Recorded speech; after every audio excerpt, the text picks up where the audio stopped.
Olá, me chamo Luiz Eduardo e sou estudante do curso de Ciências Econômicas da Universidade Federal do Rio Grande do Sul. Este trabalho compõe a disciplina de Economia do Setor Público e eu, juntamente com meus colegas Francisco e Júlia, falaremos nesta apresentação sobre a tributação indireta.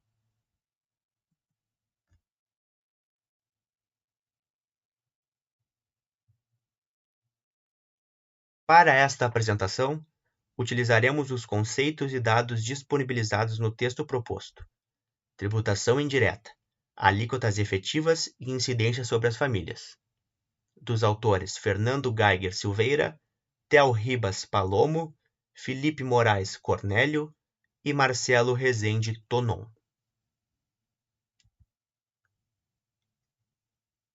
No contexto atual de reformas tributárias no Brasil, compreender como o sistema de tributos afeta diferentes camadas da população é fundamental. Entre os principais pontos em debate, temos a tributação indireta. É de extrema importância ressaltar que ela incide sobre o consumo e é embutida nos preços de bens e serviços. Ela ainda também representa a maior parte da arrecadação no país e, por isso, exerce grande influência sobre a distribuição de renda. Neste estudo, a proposta foi investigar essa incidência utilizando dados e conceitos que detalham os padrões de consumo das famílias brasileiras. Uma das principais perguntas que orientam a análise é: quem paga mais proporcionalmente tributos indiretos no Brasil?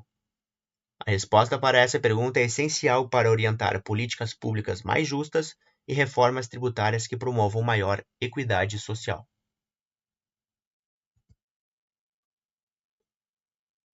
A metodologia adotada neste estudo é baseada na combinação da matriz insumo-produto, com dados da Pesquisa de Orçamento Familiares, a POF. A matriz insumo-produto é um instrumento que nos permite entender como diferentes setores da economia se interrelacionam, ou seja, como a produção de um setor depende de insumos de outros setores. Isso é essencial para calcular de forma precisa onde e como os tributos indiretos são repassados ao consumidor final. Para isso, foi utilizada uma adaptação da metodologia de Scutella, que propõe redistribuir adequadamente os tributos sobre os serviços de margem, como comércio e transporte, evitando assim distorções nas estimativas. A aplicação de alíquotas efetivas, ou seja, aquelas que refletem de fato a carga tributária embutida nos produtos, torna a análise mais realista, especialmente quando se trata de comparar o peso desses tributos para diferentes faixas de renda.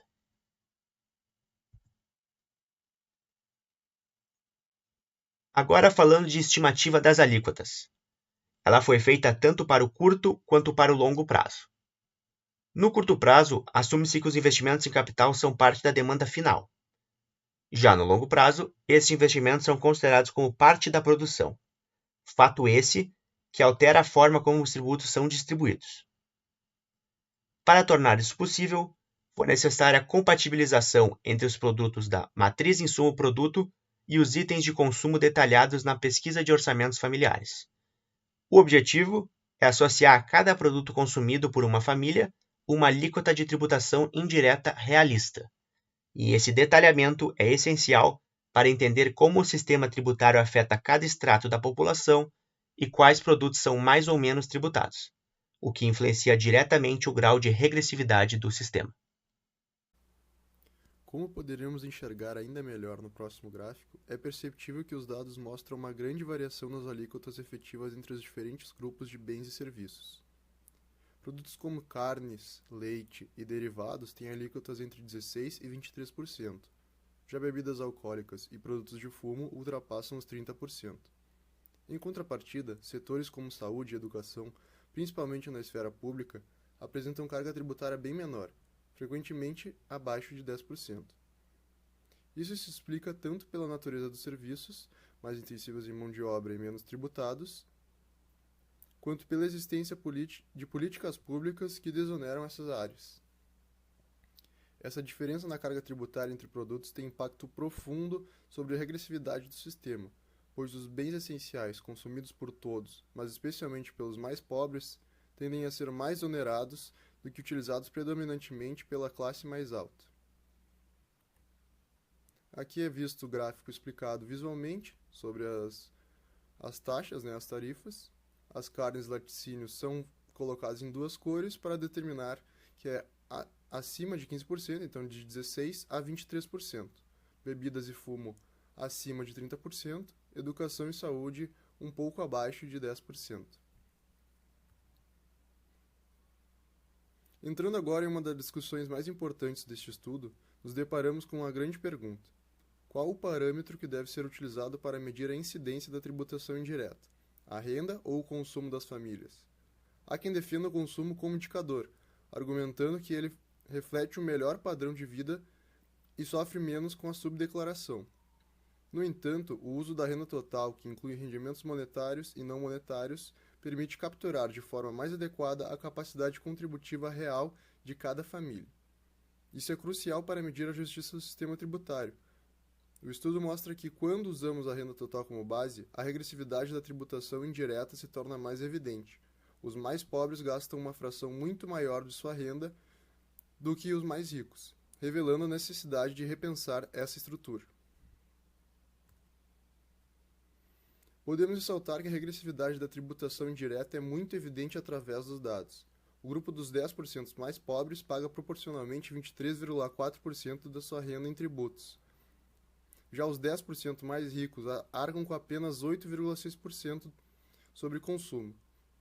Isso significa que, em termos relativos, os mais pobres pagam quase 3 vezes mais do que os mais ricos. Essa diferença se explica em parte porque os pobres consomem uma parcela maior de sua renda, podendo até, em muitos casos, consumi-la em sua totalidade. Além disso, os bens que compõem muitas vezes quase a totalidade da cesta do pobre são mais tributados.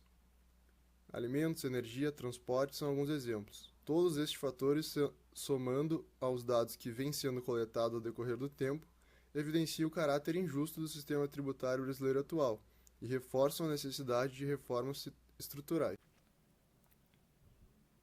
Para falarmos de tributação indireta e direta, temos que entender que o sistema tributário brasileiro se apoia fortemente em tributos indiretos, que, por sua parte, representam cerca de 45% da carga tributária, enquanto nos países da Organização para a Cooperação e Desenvolvimento Econômico, a OCDE, esse percentual é de apenas 32%.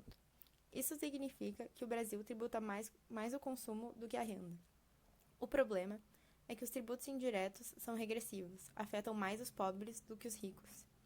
Já os tributos diretos, como o imposto de renda, são progressivos, mas têm pouca representatividade na arrecadação. A combinação desses dois fatores faz com que o sistema brasileiro seja apenas levemente regressivo, mas ainda assim desigual. Uma reforma que aumente o peso dos tributos diretos de forma progressiva e reduza a carga sobre o consumo pode contribuir para uma distribuição de renda mais justa.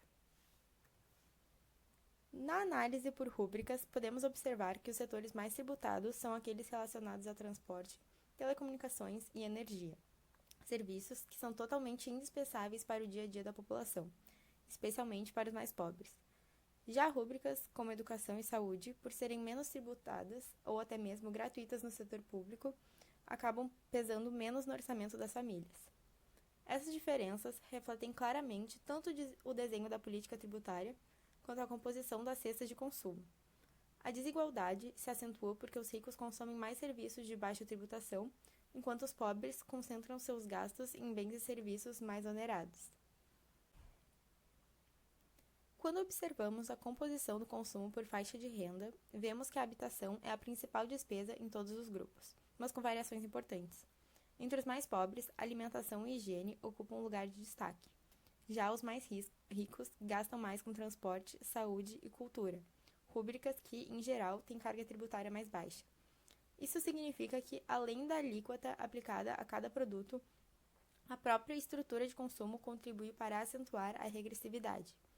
Os bens essenciais, consumidos de forma proporcionalmente maior pelos mais pobres, são justamente os mais tributados.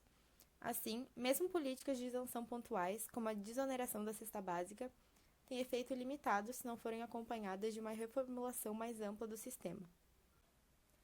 A conclusão do estudo dos autores é clara. O sistema tributário brasileiro, centrado na tributação indireta, é regressivo e injusto. Ele pesa mais sobre os que têm menos, aprofundando a desigualdade social. Os tributos diretos, mesmo sendo progressivos, representam uma fatia pequena da arrecadação e não conseguem compensar os efeitos dos tributos indiretos. Por isso, uma reforma tributária que busque justiça social deve ampliar a participação da tributação direta, aumentar sua progressividade e repensar a estrutura da tributação sobre o consumo. É fundamental proteger os bens essenciais e reequilibrar a carga tributária, de forma que quem pode mais, pague mais, como prevê o princípio da capacidade contributiva.